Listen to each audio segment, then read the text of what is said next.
प्रिय दर्शकों, नमस्कार। मैं ज्योतिषाचार्य पंडित शुभम द्विवेदी आपका इस यूट्यूब चैनल में स्वागत करता हूं।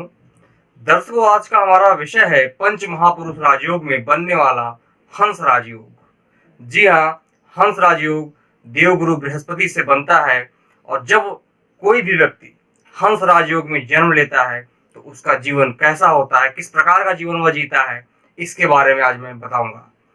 दर्शकों, हंस राजयोग नाम से ही स्पष्ट है। हंस हंस का स्वभाव क्या है? हंस ध्यान और एकाग्रता का प्रतीक होता है। यानी यदि कोई व्यक्ति हंस राजयोग में जन्म लेता है तो उसका ध्यान, उसकी एकाग्रता बहुत ही अच्छी मानी जाती है। और यह ध्यान आता कैसे है?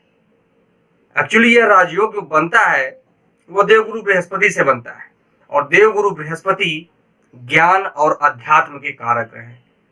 देवगुरु बृहस्पति को धर्म और ज्ञान का कारक ग्रह कहा गया है। तो व्यक्ति के अंदर धर्म और ज्ञान भरा होता है जिसके कारण वह एकाग्रता ला पाता है। तो अब किसी भी व्यक्ति की जन्म कुंडली में हंस राजयोग है कि नहीं, इसका पता कैसे करें? कौन से ऐसे भाव हैं और कौन सी ऐसी राशि है जिस पर देवगुरु बृहस्पति विराजमान हो जाए तो हंस राजयोग का निर्माण कर देते हैं, यानी व्यक्ति हंस राजयोग के सुखों का भोग कर पाता है। तो जन्म कुंडली की बात करें तो किसी भी व्यक्ति के जन्म कुंडली में जो केंद्र स्थान है, प्रथम, चतुर्थ, सप्तम और दसम भाव, इन केंद्र स्थानों में यदि देवगुरु बृहस्पति धनु राशि, मीन राशि या फिर अपनी उच्च राशि कर्क राशि पर विराजमान हो जाए तो व्यक्ति में हंस राजयोग का निर्माण हो जाता है। कहने का मतलब है प्रथम, चतुर्थ, सप्तम और दसम भाव में देवगुरु बृहस्पति अपनी स्वगृही राशि या फिर अपने उच्च राशि पर विराजमान हो जाएं तो हंस राजयोग निर्मित हो जाता है और व्यक्ति हंस राजयोग के सुखों का, हंस राजयोग के वैभव का भोग कर पाता है। तो अब आइए जान लेते हैं कि केंद्र स्थान जो है प्रथम, चतुर्थ, सप्तम और दसम, इनमें अलग अलग क्या प्रभाव हंस राजयोग का मिलता है। तो आइए बात करते हैं प्रथम भाव की। यदि हंस राजयोग प्रथम भाव में निर्मित हो जाए तो प्रथम भाव हमारे व्यक्तित्व का होता है। यानी कहा गया है यदि देवगुरु बृहस्पति स्वगृही होकर लग्न में यानी शरीर भाव में, प्रथम भाव में विराजमान हो जाते हैं तो व्यक्ति के ऊपर दैवी कृपा हो जाती है। क्यों? क्योंकि देवगुरु बृहस्पति को धर्म का कारक ग्रह माना गया है। व्यक्ति अध्यात्मवादी और धार्मिक हो जाता है। व्यक्ति का व्यक्तित्व प्रशंसनीय होता है। व्यक्ति के अंदर दया और करुणा का भाव होता है।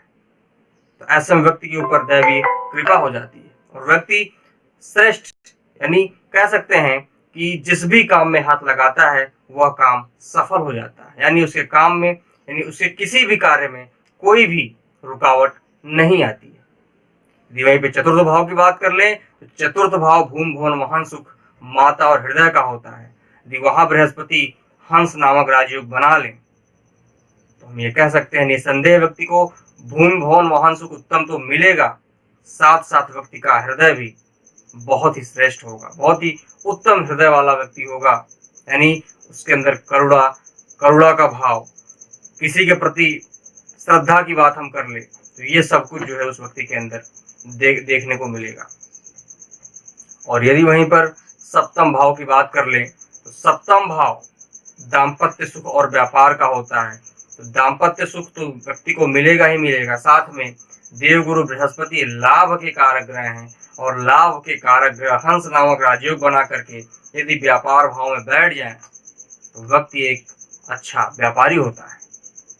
अच्छा व्यापारी किस चीज का, किसका व्यापार हम करें? तो बृहस्पति ज्ञान के कारक है।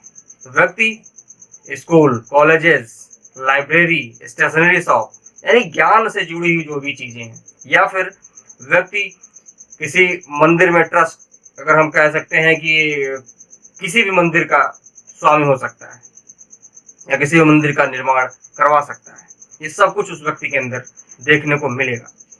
और दसम भाव केंद्र की बात कर लें तो दसम भाव में यदि बृहस्पति हंस नामक राजयोग बनाएंगे तो कह सकते हैं व्यक्ति का कर्म क्षेत्र जो होगा बहुत ही अच्छा, कह सकते हैं व्यक्ति एक अच्छा अध्यापक हो सकता है, व्यक्ति धर्म कार्य में किसी सर्वोच्च पद पर प्रतिष्ठित हो सकता है, व्यक्ति का नेम एंड फेम उसके ज्ञान और उसके अध्यात्म पर प्राप्त होता है।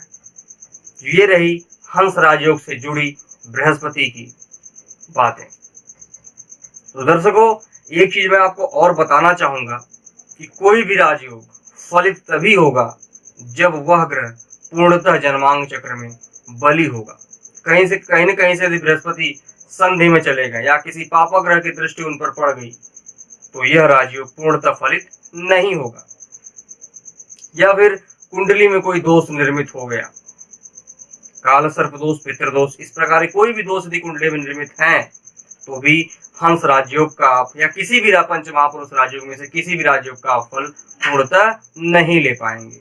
तो यह भी विचार करना अत्यंत आवश्यक है कि कुंडली में कोई दोष है कि नहीं।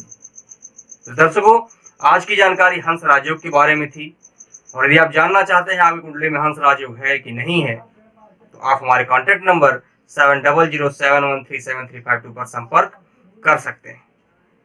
और यदि आपका कोई प्रश्न है तो आप हमारे कमेंट बॉक्स में अपना प्रश्न कर सकते हैं। यदि आज की जानकारी आपको अच्छी लगी है तो आप हमारे चैनल को सब्सक्राइब करें, लाइक करें और शेयर करें। धन्यवाद।